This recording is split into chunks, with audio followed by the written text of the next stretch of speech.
Brain নষ্ট হবার জন্য দায়ী 7টি বদঅভ্যাস। ১.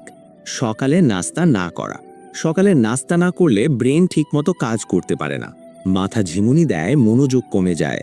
২. রাতে দেরিতে ঘুমানো। রাতে ঠিকমতো ঘুম না হলে ব্রেন বিশ্রাম পায় না, এতে স্মৃতিশক্তি আর চিন্তাশক্তি ধীরে ধীরে দুর্বল হয়ে যায়। ৩. সকালে খুব বেশি ঘুমানো।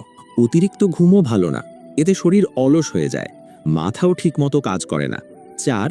ইচ্ছা করে প্রস্রাব আটকে রাখা। এই অভ্যাস শরীরের পাশাপাশি মাথার উপরও চাপ ফেলে, এটা খুবই ক্ষতিকর। ৫.